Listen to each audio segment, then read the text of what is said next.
네, 전국 이슈 자세히 짚어보겠습니다. 강성필 더불어민주당 부대변인, 박민영 국민의힘 대변인과 함께하겠습니다. 어서 오십시오. 안녕하세요. 네. 자, 오광수 민정수석 임명 나흘 만에 사의를 표명한 것으로 확인이 됐습니다. 차명 부동산 보유 의혹이 있었고요. 차명 대출 의혹이 불거졌었는데 아직 대통령이 수용한 건 아니죠? 네, 저는 이제 보통의 이런 형식을 보면 실질적으로 대통령께서도 저는 사의를 인정하신 걸로 저는 받아들이면 된다고 생각을 합니다. 네. 그러니까 통상적으로 대통령실에서 이 정도 됐으면 그만둬야 되지 않겠어? 라고 했는데 본인이 버틴다라고 하면 대통령이 뭐 사의를 뭐 이렇게 요구했다 이런 식으로 나오는 것이고 네. 또 이렇게 본인이 사의를 표명했다라고 하는 것은 어쨌든 대통령실과 본인 간의 의견이 원만하게 조율이 돼서 결정이 네. 난 것으로 해석하면 될 것이기 때문에 저는 개인적으로 이재명 대통령께서도 여기에 대해서 이미 조율이 된 것이 아닌가 저는 그렇게 예상을 해봅니다. 네. 그러면 새 정부 들어서 첫 고위공직자 낙마자가 되는 건데 좀 부담이 있었을까요? 그냥 어떤 이유로든지 간에 사실 뭐 부담을 떠나서 이 국민들에게 잘못된 어떤 인사 검증에 대해서는 저희 이재명 정부에서 죄송하다고 말씀을 드리는 것이 맞는 것이고요. 네. 그러니까 그럼에도 불구하고 대통령, 권력자가 국민 앞에 죄송하다고 하는 것이 부끄러운 일이 아닌 겁니다. 오히려 그런 사과를 안 하는 것이 오히려 더 부끄러운 일이라고 생각을 하기 때문에 또 이게 아시다시피 인수위가 없이 시작을 하다 보니까 네. 정령 검증을 해야 되는 사람들에 대해서는 사실 검증을 제대로 하지 못했던 어떤 불가피한 사정이 있었지만 그럼에도 불구하고 제대로 된 검증을 하지 못한 것에 대해서는 국민들께 송구하다는 말씀을 드리고 더 늦기 전에 이를 제대로 바로 잡은 것에 대해서 평가를 해주시기 바란다 이런 말씀 드립니다. 네. 국민의힘에서는 어떻게 보고 계시나요? 네, 사실 민정수석이란 자리가 어떤 그 정권의 사정 국면들을 모두 다 주도를 하고 친인척 비리 등을 관리하는 그런 역할들을 하지 않습니까? 네. 굉장히 중요한 자리인 만큼 이 도덕성의 기준점이 된다라고도 볼 수 있을 텐데 지금까지 드러난 의혹만으로도 국민적 눈높이에는 상당히 맞지 않는다 그렇게 볼 수 있겠죠. 특히 이 차명 대출 의혹 같은 경우에는 15억 원의 출처가 아직도 명확하게 밝혀지지 않고 있기 때문에 추가적인 수사 과정이 있어야 할 것으로 저희는 생각이 되고요. 또한 네. 지금 대통령실에서 이런 의혹들을 사전에 알면서도 묵인했다라고 하는 이야기까지 나오고 있습니다. 그러니까 충분히 사전에 인지할 수 있었던 그런 문제인데도 불구하고 검증 절차를 충분히 거치지 못한 것이 아닌가 이제 이런 의구심들도 있기 때문에 좀 이런 부분들에 대해서는 후보의 낙마를 떠나서 정권 차원에서 좀 유감 표명을 하는 것이 맞지 않을까 저희는 그렇게 보고 있습니다. 네. 유감 표명을 해야 되는 거 아니냐라고 짚어주셨는데 어떤 의견이신가요? 저는 개인적으로 필요하다면은 네. 저는 하는 게 맞다고 봅니다. 제가 거듭 말씀드리지만 아니, 권력자가 국민들한테 잘못한 것에 대해서 죄송하다고 말씀드리는 건 절대 부끄러운 것이 아니고 네. 다시 말씀드리지만 부끄러운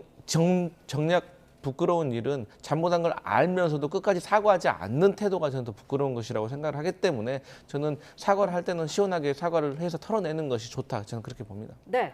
오광수 민정수석은 사의를 표명을 했고 지금 김민석 국무총리 후보자에 대한 의혹도 제기가 되고 있더라고요. 과거 불법 정치자금을 받았던 사람에게 돈을 빌리고 지금까지 안 갚았다는 그런 내용이잖아요. 어떻게 보고 계시나요? 네, 일단 이것은 사실 김민석 총리 후보자가 사실 이제 인사청문회에서 본인의 입으로 제대로 밝히는 것이 중요하고요. 네. 그다음에 제가 지금까지 알기로는 어쨌든 과거에 이 정치자금과 관련해 가지고 송사가 있으셨던 분에 대해서는 이 과거에는 벌금과 추징금을 완납을 해서 정리된 것으로 알고 있는데 지금 추가적인 어떤 돈관계가 있다는 의혹을 제기한 거 아니겠습니까? 네. 그렇기 때문에 저는 아직은 의혹 단계이고 이 인간 사이의 어떤 돈관계라는 것이 사실 둘의 당사자 간에 어떤 사정이 있었는지도 들어봐야 되는 것이기 때문에 네. 저는 인사청문회를 통해서 저는 국민들께 소상하게 해명을 하는 것이 저는 맞다라고 생각하고 아직은 의혹을 제기하는 수준이기 때문에 좀 더 지켜봐야 된다 그렇게 생각합니다. 네. 지금 근데 돈을 빌려준 사람도 빨리 갚으라고 이제 재촉도 하지 않은 상황이기 때문에 국민의힘에서는 이거 불법 정치자금 아니냐 이런 의혹을 제기하고 있어요. 맞습니다. 단순히 채권 채무가 있는데 변제하지 않은 것이 문제라고 하면 도덕성의 결함으로 볼 수 있겠지만 네. 지금 만약에 이것이 채권 채무를 가장한 불법 정치자금을 이렇게 받아낸 것이라고 하면 이건 법적으로 심각한 문제가 될 수 있죠. 실제로 그 정황 근거로 서로 다른 9명에게 각자 1,000만 원씩을 받았다 대출했다라고 하는데 그 그렇게 적시를 했는데 정작 그 9명 중에 단 한 명도 채권에 대한 그런 변제 요청을 하지 않았다라고 하는 게 아니겠습니까? 일부 보도에서 이런 의혹을 제기하고 있었죠. 맞습니다. 네. 그런 측면들이 있기 때문에 저희가 지금 당장 이 겉으로 드러난 것보다 좀 더 큰 문제로 비화될 여지가 있어 보이고요. 그래서 이렇게 좀 추징금 미납 문제 그리고 불법 정치자금 문제가 계속해서 불거진다라고 하면 이 총리라고 하는 이 우리나라 의전 서열 2등이지 않습니까? 그런 3등이죠. 의전 서열 3등의 그런 그 공직자 자리에 위치하기에는 좀 부적절한 측면들이 있지 않은가 하는 국민적인 의구심이 커질 수 있다. 이런 측면들에 대해서 민주당과 이재명 대통령이 숙고할 필요가 있다라고 생각이 됩니다. 네. 추가적으로 말씀드리면 이제 이 김민석 후보자가 2007, 8년 이후에 거의 한 10여 년 정도는 정치 낭인으로 사실 살았던 과거가 있습니다. 그리고 지금도 이 김민석 후보자의 재산 상태가 사실 그렇게 경제적으로 좋지는 않거든요. 그렇기 때문에 이런 부분을 감안했을 때 지인에게 뭐 돈을 빌렸는데 솔직히 본인이 경제적인 사정이 여의치가 않아서 갚지 못했을 수도 있는 것이고 이러한 둘 간의 사이에 있어서는 사실 언론에 밝혀지지 않는 부분도 저는 분명히 있을 거라고 생각합니다. 그런 네. 차원에서 저는 인사청문회를 통해서 국민들께 소상히 이해를 시키고 또 그 이해가 충분치 못하고 국민 눈높이 맞지 않는다면 그때는 또 국민 대변인께서 말씀하셨던 것도 저는 고려할 필요가 있겠다. 하지만 아직은 너무 판단이 이르다 이런 말씀 드립니다. 네, 김 후보자 측은 어제 해명을 준비 중에 있다라고까지는 밝혔습니다. 아무래도 좀 인사청문회 과정이 순탄치는 않아 보이는데 어떻게 예상하시나요? 그러니까 뭐 이런 부분도 송구하죠. 그럼에도 불구하고 이제 앞서 말씀드렸지만 이 김민석 그 국무총리 후보자가 오랜 시간을 한때는 뭐 정치인으로 잘 나갔었죠. 그러다가 아주 오랜 기간을 사실 정치 낭인으로 살면서 이건 정치인도 아니고 그런다고 해서 뭐 일반인도 아닌 어정쩡한 어떤 스탠스를 취하고 살았던 것은 사실입니다. 그러한 과정에서 본인이 경제적으로 어려운 상황에 처해 있었기 때문에 과거에 추징금도 뭐 한 7억 원 정도 된 것을 계속해서 분할로 해서 꾸준히 갚아왔던 거 아니겠습니까? 그런데 지인으로서 돈을 빌려줬는데 본인 입장에서 이 사람이 뻔히 갚을 능력이 없는데 계속 달라고 하는 것도 이 사이가 나빠졌다면 모르겠지만 사이가 유지가 되고 있다면 그런 또 개인 간의 문제도 있을 거라고 생각하기 때문에 이 문제에 대해서는 당사자들이 잘 소상히 밝히는 것이 중요하다 그렇게 생각합니다. 네, 오광수 민정수석의 사의 표명에 이어서 김민석 국무총리 후보자의 이번 의혹들까지 나오면서 이재명 정권의 인사검증 시스템에 고장이 났는 거 아니냐 이런 게 지금 국민의힘의 주장인데요.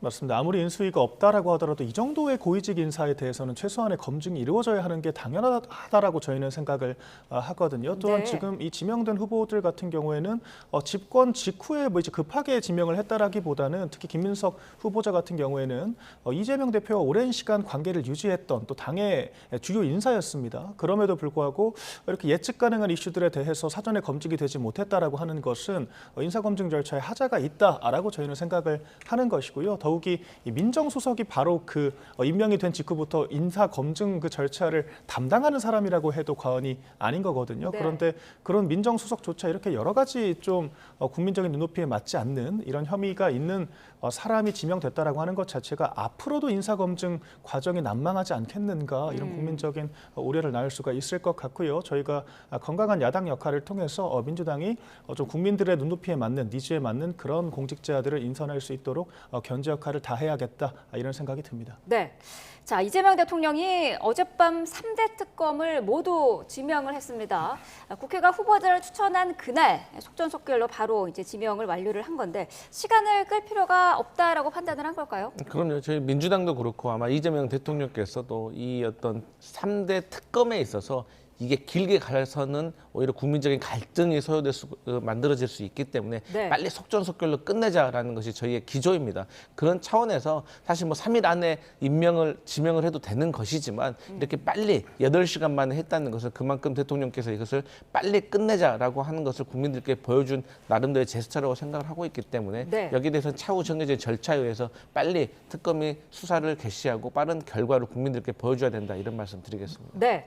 자, 내란 특검과 김건희 특검은 민주당의 추천이었고요. 최상병 특검은 조국혁신당 추천이었는데 국민의힘은 이 3명의 특검 어떻게 평가하고 계시나요? 사실 특검이라고 하는 것이 행정부 권력을 견제하기 위한 야당에게 부여된 정말 이례적인 경우에만 적용하는 그런 견제 수단입니다. 그런데 네. 지금 사상 초유의 정말 전무후무한 여당이 주도하는 특검이 시작된 거거든요. 그래서 원래 특검에서 국회에서 이 후보자들을 추천을 하고 대통령이 지명하도록 한 것 또한 국회 추천 인사들에 대해서 대통령이 최소한의 견제권을 가질 수 있도록 하는 것인데 그런데 지금 그런 견제 기능이 전혀 작동하고 있지 않기 때문에 이렇게 일사천리로 후보자 지명까지 이루어졌다. 이 측면 자체가 이 특검이 얼마나 좀 부당한 정치 보복적인 성격을 띠고 있는 건지를 잘 보여주고 있다라고 생각을 합니다. 또한 네. 후보자들 각각을 살펴본다라고 하더라도 조은석 전 감사원장은 특히 문재인 정권의 알박기 인사였죠. 감사원에서 계속해서 알박기로 자리를 지키고 있다가 민주당이 감사원장을 탄핵을 시키자 감사원장 권한대행 자리를 했었습니다. 그래서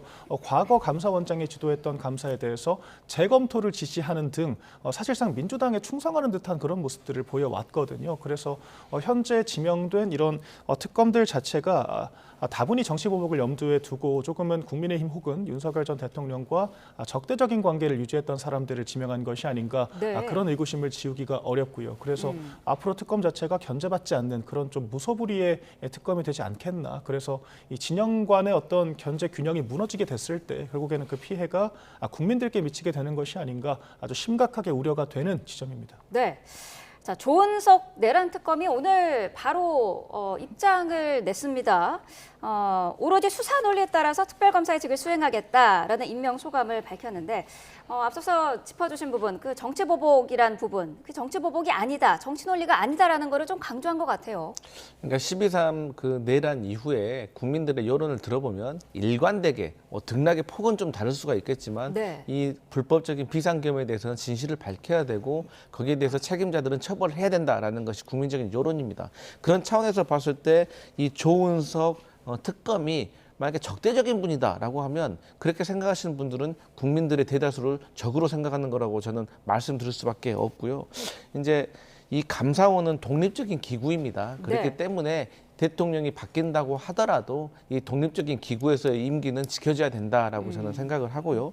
그다음에 조은석 이 특검 같은 경우는 제일 중요한 내란 특검을 맡았잖아요. 네. 이분이 특수 형사통입니다. 그런데 이분이 정의로운 검사라고 저희 민주당은 자부하고 있다라고 합니다. 이게 말뿐이 아닌 게 과거에 이분의 행적을 보면 이분이 박근혜 최순실 국정농단 때 TV조선의 이진동 기자, 한겨레의 김우겸 기자에게 이 미르재단과 K스포츠재단에 대한 비위 행위에 대해서 제보를 해준 현직 검사였습니다. 현직 검사가 언론에게 어떤 현 정부에 대한 비위 사실을 제보한다는 것은 그야말로 본인의 직을 걸었다는 것이거든요. 그렇기 때문에 이분이 과거부터 정의로운 검사의 모습을 보여주다는 것이고 이 정의감만 있는 게 아니라 이분의 수사 실력은 이 특수부하고 형사 그 부에서 이미 정평이 나 있는 분입니다. 네. 그렇기 때문에 이 내란 특검 같은 경우는 아직도 밝혀야 될 미지의 영역이 많은 것이고 아무리 윤석열 전 대통령이 파면되었다고 하더라도 이와 관련된 이 검찰 조직에서 파견된 이 검사들을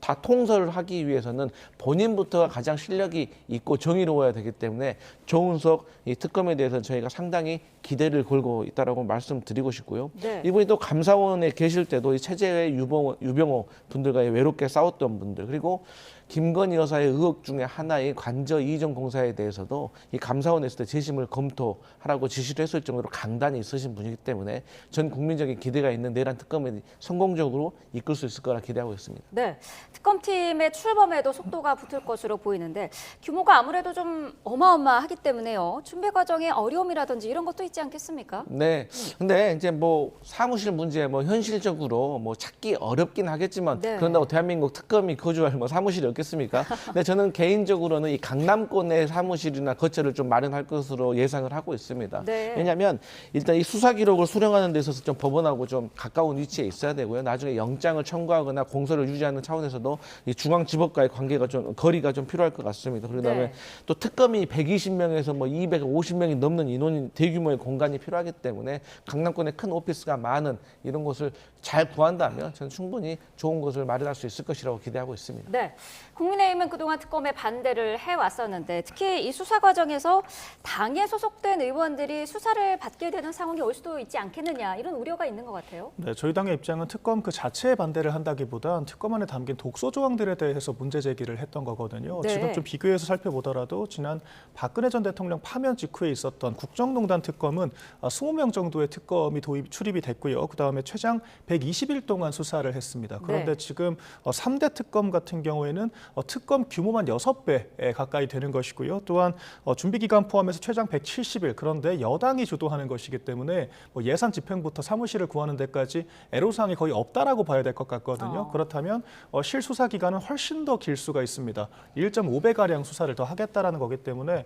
정말 무차별적으로 무자비하게 수사가 이루어질 수가 있다.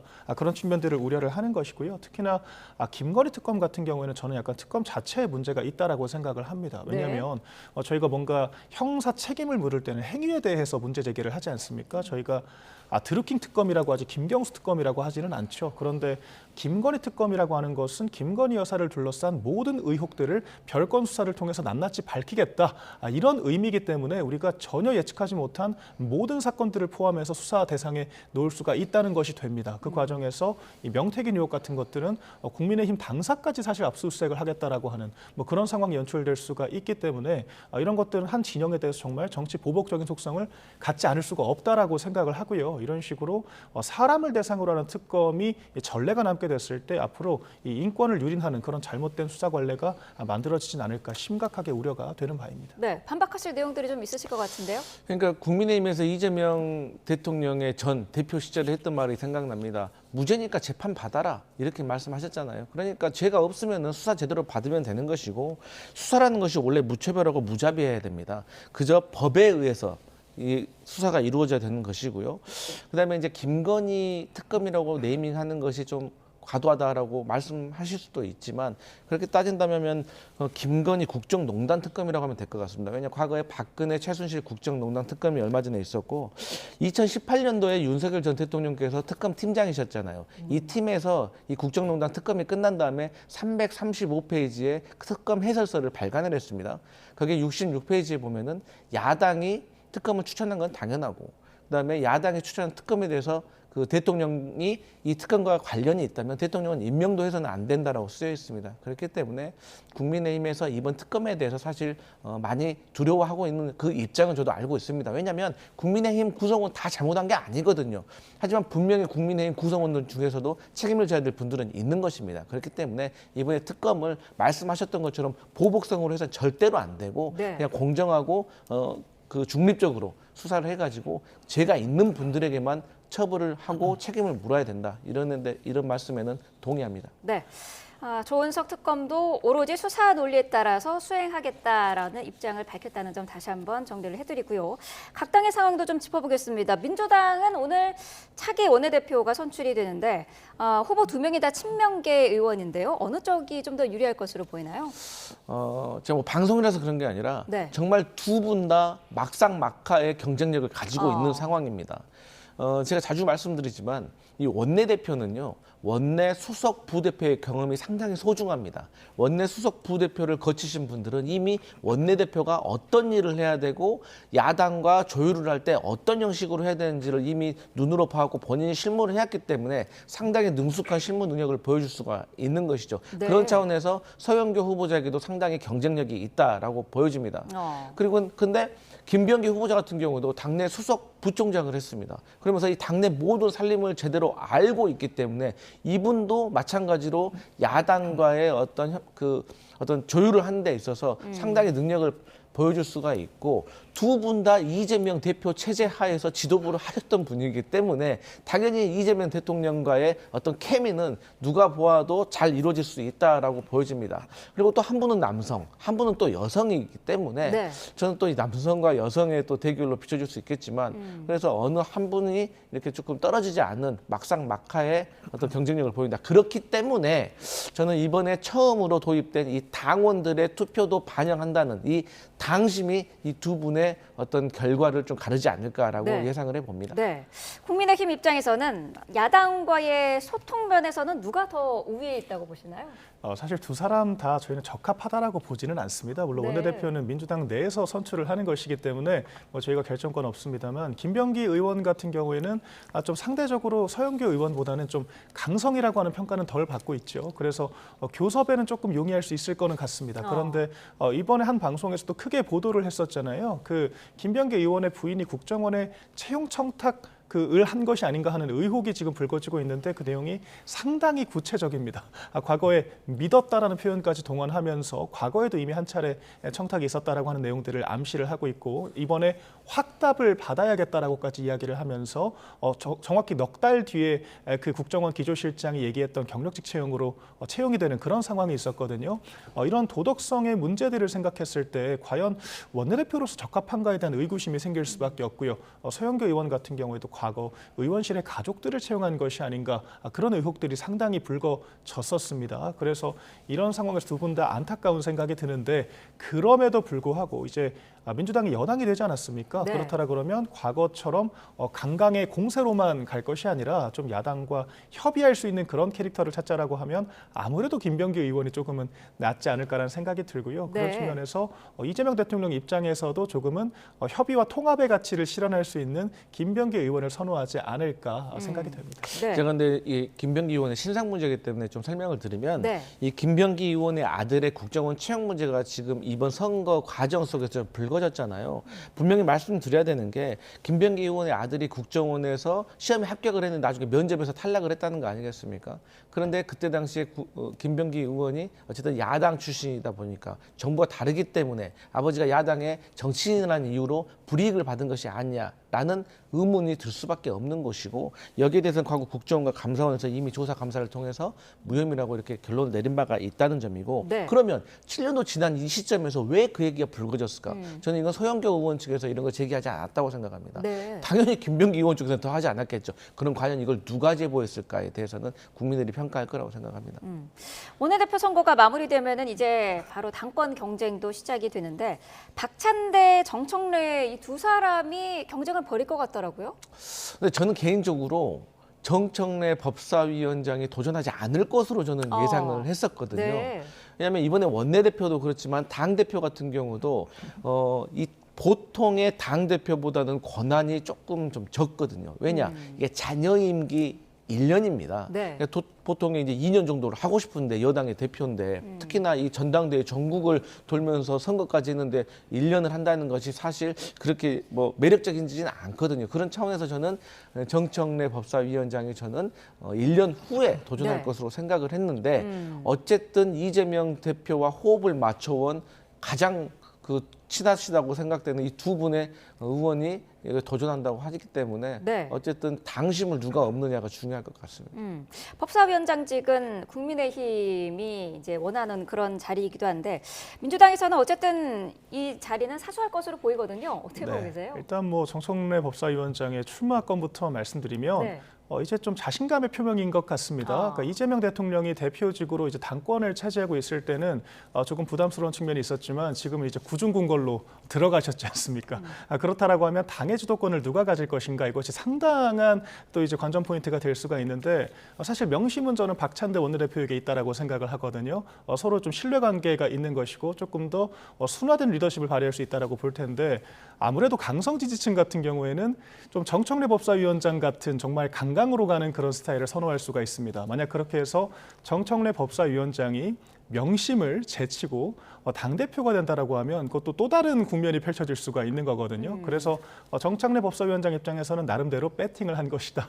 이런 생각이 들어서 저는 네. 민주당 전당대회가 좀 볼만한 볼거리가 될 것 같다는 생각이 들고요. 네. 법사위원장 자리 같은 경우에는 지금 국민들께서 상당한 우려가 있습니다. 그러니까 지금 입법부와 그 행정부를 모두 장악한 민주당이 지나치게 독주하는 것이 아닌가라는 우려가 있는데 그 유일한 견제 장치가 바로 법사위원장을 야당에게 주는 것이거든요. 실제 같은 맥락에서 과거 의원식 의장도 법사위원장은 야당이 하는 것이 맞다라고 이야기를 했습니다. 그래서 민주당이 과반 의석과 이 법률의 공포권을 가지고 있기 때문에 모조리 처리할 수 있는 이런 무소불위의 권력을 가지고 있는 가운데 유일하게 사전에 검증 과정을 거칠 수 있는 것이 바로 법사위이고 그 법사위원장을 야당이 갖게 됐을 때 최소한의 견제 수단을 갖게 되는 것이기 때문에 그런 것들이 권력이 폭주하지 않는 그런 안정장치, 억제기가 될 수 있다. 그런 측면에서 민주당이 오히려 오히려 오로지 책임을 뒤집어 쓰는 상황이 되지 않기 위해서라도 야당에게 양보하는 것이 맞다라고 저는 생각을 하는데 네. 지금 민주당이 강성 일변도로 가고 있기 때문에 그럴 가능성은 좀 낮아 보인다고 생각합니다. 국민의힘 상황도 짚어보죠. 어제 권성동 원내대표가 이제 원내대표 자리에서 사퇴를 하면서 기자들과 이야기를 좀 많이 나눴는데 당내 갈등에 대한 우려를 좀 많이 표명을 했더라고요. 어떻게 들으셨나요? 그러니까 사실 이제 더 이상 저희가 친윤 반윤 혹은 친한 반한과 같은 논쟁으로부터 거리를 둬야 한다라고 생각을 합니다. 사실 네. 제 개인적인 생각으로는 친윤이란 표현 자체를 전 동의하지 않거든요. 왜냐하면 대통령인 시절에 대통령을 구심점으로 당이 움직이는 것은 너무도 당연한 것이고요. 대통령에서 내려와서 이제 탈당까지 한 상황에서는 당연히 새로운 구심점을 찾아야 하는 것입니다. 그것이 정당의 생리인 것인데 대통령을 둘러싼 권력의 구도를 친대통령, 반대통령으로 묶는 것 자체가 정당 정치에 맞지가 않는 프레임이다 이렇게 생각을 하고요. 오히려 네. 윤석열 정권에서 호가호위를 했던 사람들이 이제는 개혁 세력을 자처하면서 자기 정치를 한다라고 한다면 명분도 없을 뿐더러 오히려 당내 자중질환만 키울 수가 있기 때문에 전 더 이상 개파색을 중심으로 하는 것이 아니라 어떻게 좀 당을 개혁하고 변화시킬 수 있을 것인지 그 비전을 두고 평가를 하는 것이 맞다. 아마 그런 취지에서 권성동 원내대표도 얘기를 한 것으로 보입니다. 네, 친윤 친한으로 이제 나누지 말자라는 말씀을 하셨는데 국민의힘 원내대표 선거에 김성원 의원, 송원석 의원이 도전장을 던졌습니다. 그러면서 바로 이제 언론에서 얘기하는 게 이거 친윤과 친한 구도가 아니냐 이런 얘기가 나오거든요. 어떻게 보세요? 근데 제가 이제 옆에서 좀 지켜보니까 국민의힘의 주류와 비주류의 변화가 있습니다. 이제 국민의힘에 대고 친윤과 친한이라고 얘기하는 것은 저는 좀 잘못됐다고 생각을 해요. 반한이냐 친한이냐 이렇게 저는 구도를 잡아야 된다고 생각을 합니다. 그러니까 친윤이라는 이 주류들이 이 대통령 선거를 거치면서 후보 교체 파동을 거치고 그러한 과정 속에서 많이 분화가 된 것 같아요. 하지만 이 친한계 의원들은 계속해서 유지가 되어가고 있기 때문에 저는 오히려 이제 친한이냐 반한이냐 이런 갈등 구도로 좀 가고 있다라고 생각을 하고 네. 어쨌든 간에 이 원내대표 선거보다 더 중요한 것은 사실 다가올 전당대회라고 저는 생각을 하는데 과연 이 원내대표 후보군들이 이 중립적이고 공정한 전당대회를 준비할 수 있을지 그리고 나중에도 지도부가 됐을 때도 과연 이 국민의힘에게 어떤 변화와 쇄신을 이룰 수 있는 그 정도의 정치력이 있는 분들인지에 대해서 조금 우려스러운 면이 있고 네. 국민의힘에서는 최근에 조금 어떤 모습이 보이냐면 자리에 물러날 때 꼭 바른 소리를 하시더라고요. 그러니까 권성동 원내대표 같은 경우도 아니 지도부에 계실 때는 그런 행동을 안 보이다가 물러나실 때 계엄은 잘못됐고 탄핵 반대를 했던 것도 잘못했다. 이렇게 얘기해 버리니까 저는 이러한 모습들이 과연 국민들께 어떻게 비춰질지. 그래서 어쨌든 건강한 야당에 서야지 제대로 된 여당도 있는 것이기 때문에 저는 국민의힘이 누가 지도부가 되든지보다는 어쨌든 빨리 탄핵의 강을 건너고 개혁과 변화로 갔으면 좋겠다. 이런 말씀 드립니다. 네, 문자로 갑자기 취소됐던 의원총회에 대해서 지금 소집을 해야 된다 이렇게 요구하는 당내 의원들의 목소리가 많은데 아직 계획이 없는 건가요? 일단 뭐 하나만 좀 바로잡자면 권성동 원내대표가 계엄에 대해서는 잘못됐다라고 한 것이 맞고 과거에도 잘못됐다라고 하는 입장을 일관되게 견지를 했었습니다. 또한 탄핵 반대에 대해서는 그럼에도 불구하고 불가피한 측면들이 있었다라고 일관된 입장을 견지했다는 점 일단 말씀을 드리고요.